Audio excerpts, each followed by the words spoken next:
Hey, podcast listeners, it's Randy here, and I wanted to let you guys know about something that I made for you. It's called the Badass Mom's Guide for a Happier Household, and it is an ebook that you will download and you'll be able to write in, and it's got all kinds of tips and tools and some of my favorite exercises so that you can get on the road to taking action and really creating a happier household. I wanted to offer this to you because I know a lot of you are looking for resources and really struggling right now. So go ahead and download my free guide. It's called the Badass Mom's Guide for a Happier Household. And you go to mastermindparenting.com/free guide. That's mastermindparenting.com/free guide. Hope you enjoy it. My name's Randy Rubenstein, and welcome to the Mastermind Parenting Podcast, where we believe when your thoughts grow, the conversations in your home flow. So welcome to this week's podcast. I have an amazing guest that I want to introduce to all of you guys. Her name is Karen Anderson. She is the author of Difficult Mothers, Adult Daughters, A Guide for Separation, Liberation, and Inspiration. And she's an advice columnist on Patreon, where she marries her love of writing and her life coaching skills to help women in difficult mother-daughter relationships set healthy boundaries and learn to re-mother themselves. So welcome to the show, Karen. I'm so excited to have you on. Thanks. I'm happy to be here. Okay, so I asked Karen to kind of come up with an intention for the show. And it's so good because she's such an amazing writer and an authentic person that I want to read it to you guys. So she said, so often women go into motherhood unconsciously, carrying the generational patterns, including emotional trauma and wounds of their maternal lineages. I mean, speaking my language there. Like, that's what we do. We pass them down, pass the patterns down from generation to generation. And then she says, and even if they are aware, they might now know how to deal with it in a healthy way. Many times women go into motherhood saying something like, all I know is that I'm not going to be like my mother. Then they focus all their attention on their children while ignoring themselves and not understanding that the patterns are still running the show. Not funny how they show up. We think they're so different, but they're there. My intention for our interview is to explore what's possible when we bring compassion to the equation instead of blame and shame. Yes. Yes, yes, yes. I wrote about a mom in my book who swore she was doing it differently than her mom. And she was your ideal person, your ideal reader, who you wrote your book for, really. And she was doing it all very differently in her mind than her mom. And on the surface, it looked different. And when we dug in, I did this kind of 8-week program at one point I was kind of playing around with, becoming the mother I wish I had. That's what it was. And we did this 8-week program. And as we dug in, she realized that even though it looked different, it was the same overbearing pattern where she was somehow kind of living vicariously through her daughter, pressuring her daughter to perform. She had learned this kind of more progressive language, so it was almost like sneakier. Like it didn't, and her daughter was shutting down, shutting her out, all of a sudden tanking in school, almost like subconsciously sabotaging her own success because she could tell her mom wanted it too badly. Mm-hmm. And this particular client, she was very resentful because her mom, she had been this major overachiever and a phenomenal tennis player and a phenomenal student. And she really wanted to go to the University of Texas and play tennis. And her mom had her apply to all these really prestigious colleges up east. And she ended up getting in, of course, because she had the resume to back it. And her mom basically made her college decision for her. And she ended up going. And after a year, she did end up transferring to the school she wanted to go to and playing tennis and doing all those things. But that experience of, I busted my ass my whole life. I worked so hard in high school, and she made my decision for me. And I didn't have the confidence to stand up to her at that time.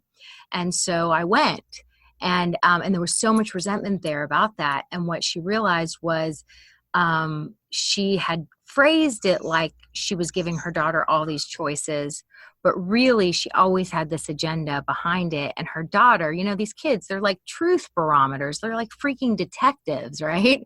And the daughter was kind of like, yeah, I'm calling BS on that. So the daughter, who's super bright, super athletic, and very similar to this woman, right?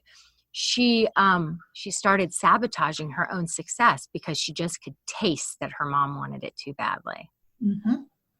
So I thought that was interesting. Well, I would love, because I read your writing so much, I would love any kind of insight or anything you want to fill us in on your own journey and kind of where you are right now. Okay, it's interesting because as you were telling that story, I thought of my stepdaughter. And I just wanted to, I guess I'll say that up front, is that first of all, I don't have my own children. I never wanted children. I did marry a man who has 3 kids. Mm-hmm. They're all adults now. But I remember when my stepdaughter was like 12, 13, 14, and on through high school, she was a star gymnast. And we would go to the gymnastics meets.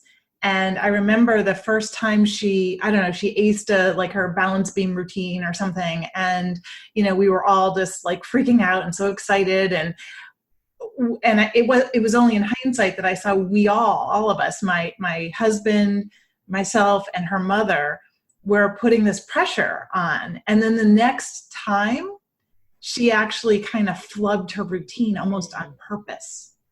And it was just such a lesson at the time, mm-hmm. And that was 20 years ago or however long ago it was. But so anyway, where I'm at is I'm writing another book. It's not self-help. It's I don't even really want to call it a memoir. I don't know what even to call it at this point, but it's a series of essays and stories mm-hmm.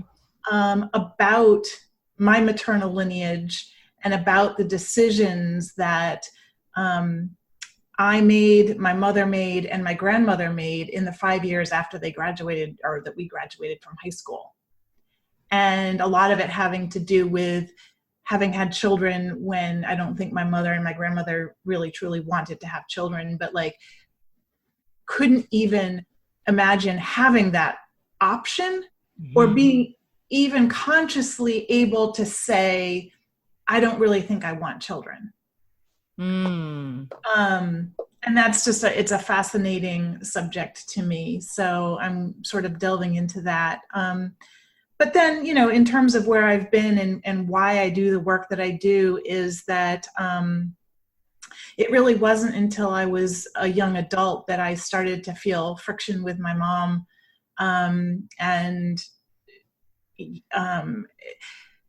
In the beginning, it sort of showed up like we were best friends. But in hindsight, I see that it was very unhealthy because she had divorced my stepfather, and I was just getting out of college, and we lived together, and it's like she wanted us to be girlfriends and to go out to nightclubs together and whatnot. And I was somewhat shy and wanted to have kind of an more exciting life. And so this was it was kind of exciting, but as I grew and sort of moved on with my life and had friends and boyfriends and jobs and whatnot, anytime that I pulled away slightly, she pulled me back. Mm. And I didn't see the dysfunctional dynamic of that at the time. And when I eventually married my husband, I was almost 35 when we got married. And that's when it really started to go south. And, yeah, I guess in hindsight, I see that perhaps it was sort of a misery loves company kind of thing. Mm-hmm. And the happier and healthier and more successful I became, the angrier she got. Mm. And did you feel like she needed you to need her? Maybe, yeah. I don't know if I would use those words because she wasn't super maternal, at least now in the way that I experience what a sort of true maternal nurturing relationship is. Like she's not, but I didn't really understand that. But yeah, to be honest, I really don't know what she needed me to do at the time, but all I know is I wasn't doing it. Mm-hmm. And she didn't like that. Mm-hmm. And at the end of 2010, we sort of had a massive falling out, and I was done.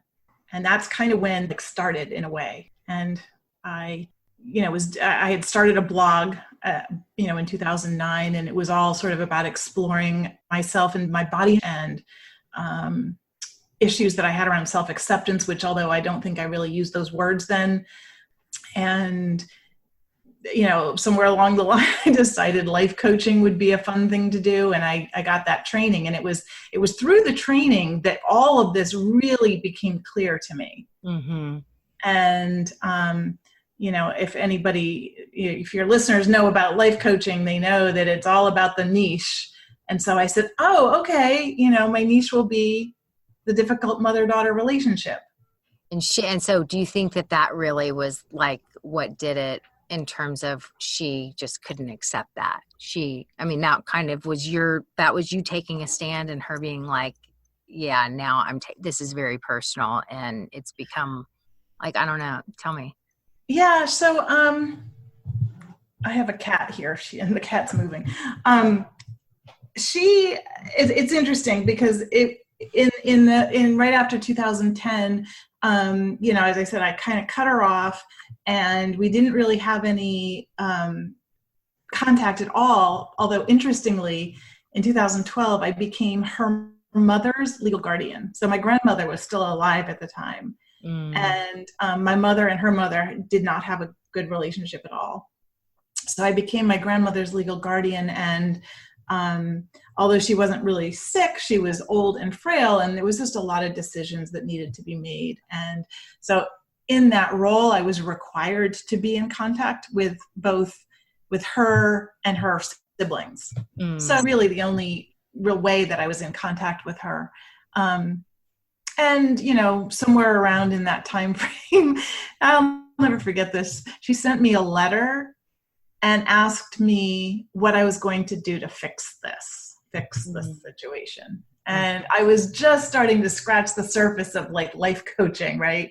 And so I'm like using all of this, like all these tools and like, well, your feelings are your feelings and they're coming from your thoughts. And like, oh gosh. And she was like, what is this mumbo jumbo you're talking to me about? You've gone off the deep end. You're nuts. Yeah. And so it was interesting because we kind of had this, wobbly back and forth for a while. And she then decided to be like, yeah, no, I don't want anything to do with you. And so, yeah, it's, again, like you had mentioned earlier about me doing my own work, like constantly and like sharing it, in my book and stuff. I tell stories about how, like when I finally decided to go see her, I don't even remember what year it was before the other book came out, but, and I was hopeful and sent her an email and said, do you want to have another visit? And she's like, no, I don't see the point. Right? You make me uncomfortable. And I'll never forget like the process that I went through in that moment of receiving that email, where at first it was like, oh my God, mommy doesn't love me, like little girl feeling rejected, and then right into, well, F you too. Defensive. Yeah. Yeah. Defensive teenager, basically. Right. Mm-hmm. And then then I kind of went into like the evolved, I'm above this. Yeah. Yeah. Yeah. And then I was like, okay, wait a minute. Like, who do I want to be if I respond to her right now? And I'm like, I just want to be myself. And I want to be, a grown ass woman. And so I hit respond and I just said, all right, well, let me know if you change your mind. Wow. And that was so powerful. And so that's kind of the place that I have been inhabiting with my mom over the past however many years now it's been. And, it's not always easy, but it's worth it. It's worth my growth. I want to talk about something that's interesting, and it might just be interesting to me because it's in my family lineage, but I love studying people and studying patterns of people and this whole idea of how things pass down generationally, until we are aware and we change it, which I think that's what's so cool and inspirational to me, is that regular people like us can literally change our family legacy. Just recognizing that here's a pattern that's been passed down. It doesn't feel particularly healthy or good, and enough. I'm gonna work and do it differently. The girl with the overbearing mother, I think maybe her identity a lot of times becomes victim, and then she chooses her partner who's overbearing in a very familiar, similar way, unconsciously, of course, as her mother. And then she just continues to relive that narrative. Totally. That was totally me.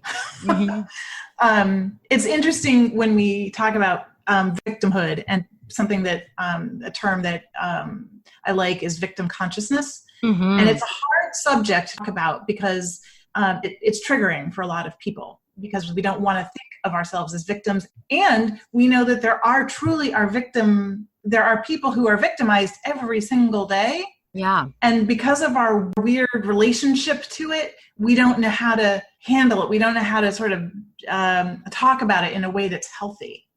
And or if you want, there's a woman who I adore the way she writes about it. Her name is Lynn Forrest. And I can, for this episode, I can send you her information. You can include it in the show notes or whatever. But and it's interesting because she talks about it from the perspective of that everyone is born into what she calls a starting gate position of either you're the victim, you're the rescuer, or you're the villain.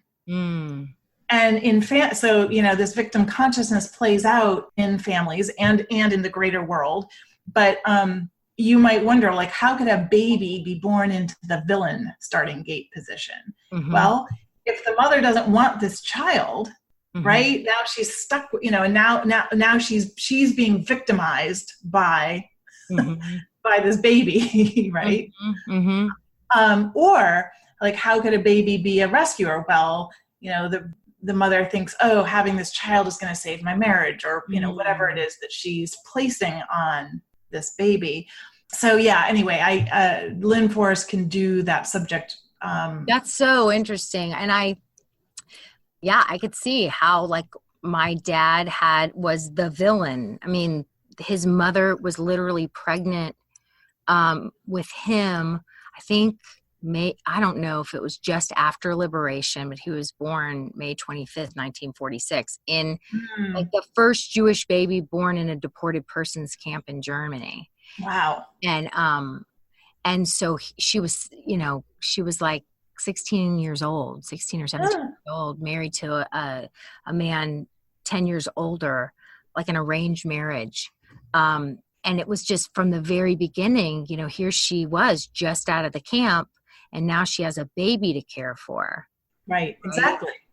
And that makes sense. And I think the interesting thing about it is funny. Not funny. The term victim and that whole victim narrative. It feels insensitive to even use that word, because any woman that I have known who grew up with a relationship with their mom like you did, like that, to all of a sudden call her a victim, and she has the victim narrative, and now she chooses an overbearing husband. Like, she's not doing any of that consciously. And the truth of the matter is, she needs support and love like she's never gotten in her life. And so Right. now all of a sudden to be like, yeah, you have a victim narrative, like that sounds so flipping insensitive, you Yeah. know? So yeah, so I completely agree that it's not, it doesn't feel like a nice term. Yeah. Yeah. But, I mean, I don't know what term we can use, and understanding that illness that exists, probably because of the systems that we have in the world that are screwed up. But what's nice is that Lynn Forrest offers a different paradigm, right? So in there's the victim consciousness, and then she offers what's called observer consciousness, where the victim becomes the observer, and the villain becomes the asserter, and the rescuer becomes the nurturer. And as she also explains, that the villain and the rescuer are basically exaggerated versions of a victim. So they're all victims, and they just play out this, thing. And it's interesting because, like, I have totally seen my mother and I go around. They call the triangle sometimes too. The triangle where, like, I'm the victim and she's the villain. And then the victim then gets so angry that the villain or the victim becomes the villain. And then sometimes you're trying to rescue each other, which rescuing energy is not helpful. It's, it just keeps the dynamic going. And I've seen my mother and I just go like round and round and round on that. Yeah, it's so interesting to also kind of, like, I have this tool that I teach people called reverse the curse, where when you have identified as the victim and you really have a story that anyone, if you told anyone the story, they're like, oh my goodness, that is terrible for you. But at the end of the day, it keeps you in that narrative and it doesn't feel empowering. And so this tool that I made up, called Reverse the Curse, is really all about tracing the roots back of the villain, to use that terminology. So the villain in your life, you trace the roots back and you uncover their story, so that ultimately you can see their behavior differently, because you understand that it's really not about you. It's really about their own wounded, their own unfinished business and their own wounds that are still unhealed. And that's to bring it around to the intention, right? Compassion. That's why compassion is such a powerful force when we can really understand it and apply it, because it's only, well, first I had to develop compassion for myself, which was hard, but I did. And then being able to have true compassion for my mother and to see her wounds and to not try to fix them, right? And just to let her be who she is, and, be able to feel that it's a warm feeling rather than a defensive, angry feeling. And at the same time, have really good boundaries. Yeah. Like understanding where it all comes from, and having compassion about it. Just because you have compassion also doesn't mean that you have to have a super close connected relationship. Exactly. Yeah. Right? And I think a lot of times I know I was afraid of that in the beginning. Someone suggested to me, well, what would it like to just feel love for your mother? I'm like, I can't do that. Like, I need to protect myself, because I saw love as like rolling over and letting her take advantage of me. Right. And that's not love. Right. At all. And it's like having compassion and love from afar and understanding, and while at the same time also having boundaries, right? Yeah. And being okay to love someone from afar if that's what feels healthiest for you. And I think that, like, I think the other person feels that.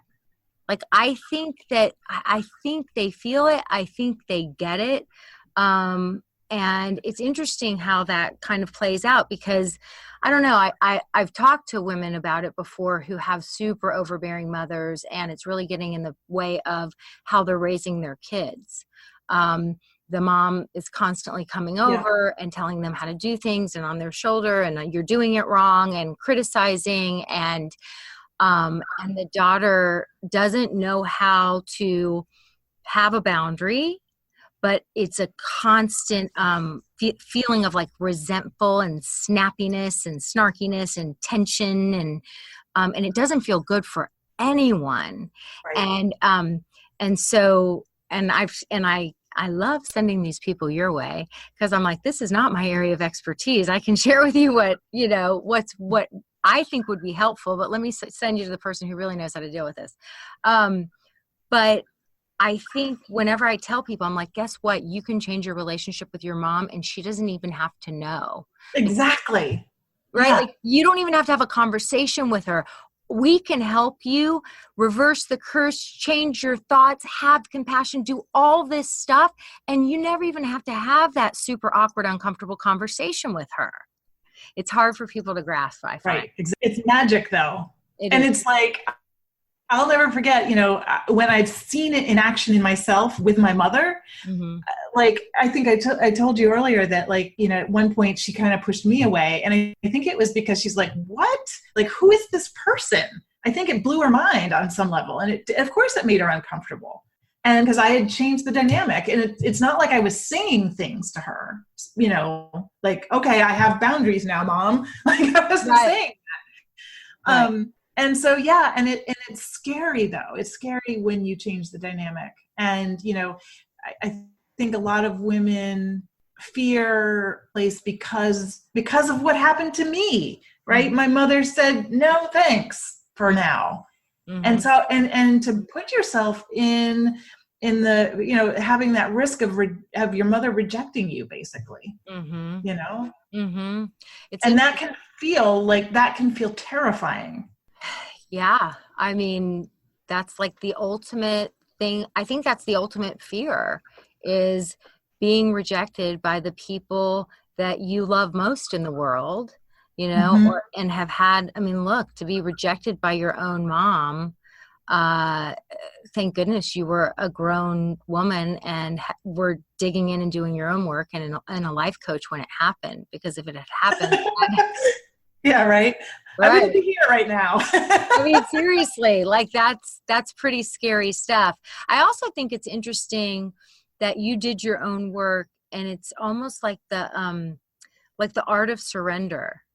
Like, you did your own work and you kind of just surrendered to the process, and lo and behold, she pushed you away, which at the end of the day was probably the healthiest thing for you. Right?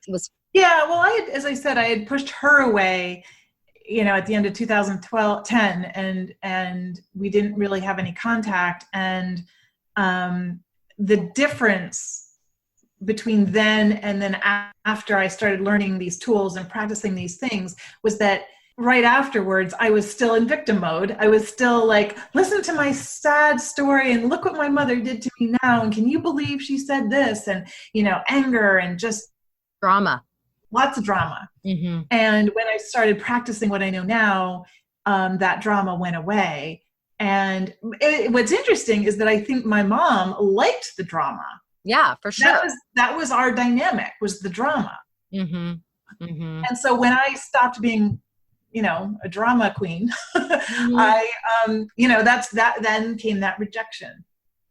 And what I wanted to say something about that and how it literally feels in our bodies when we set boundaries and doing these new patterns that we're not used to doing and that are scary, because really in the deep part of our brains, even though we are adults, this is still our mother, and our mother brought us into the world and we relied on her to keep us alive.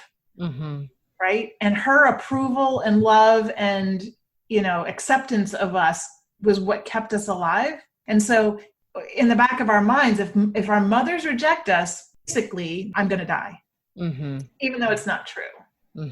That's why it's so scary when we stand up to our mothers, or, You can understand it on a conscious level, but deep within your brain, the oldest part of your brain, it's primal, it's scary, and it literally feels like survival. Like, I'm gonna die. Right. So, wow. Okay. Amazing. I am going to put in the show notes all of the links, and the link to your book, the link for people to be able to sign up for your weekly love notes, the link to what's her name, Forrester, the woman that you were, that Lynn Forrest. Yeah, Lynn Forrest. The link to Lynn Forrest, so that everybody can dig into all these amazing resources. I thought this was so great to talk to you. Such a rich conversation. And it's the kind of thing, every time I do one of these, it's like, we can talk about this for so long. I know. I'm like, it's like, it's too big an issue, and too deep. And for the people that are listening where this is their situation, I know that, like, they want every ounce of anything we can share with them. It just feels like too big of an issue to have like a little quick conversation about. So thank you for digging in with me. And okay, listeners, until next week, hope you enjoyed the conversation with Karen, and would love to hear from you. Have a great week. Hey podcast listeners, it's Randy here, and I wanted to let you guys know about something that I made for you.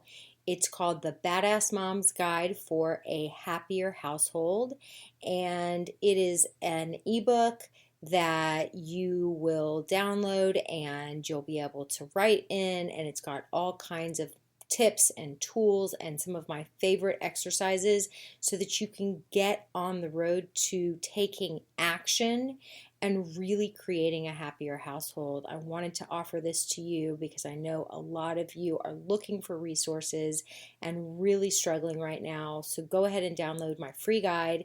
It's called the Badass Mom's Guide for a Happier Household.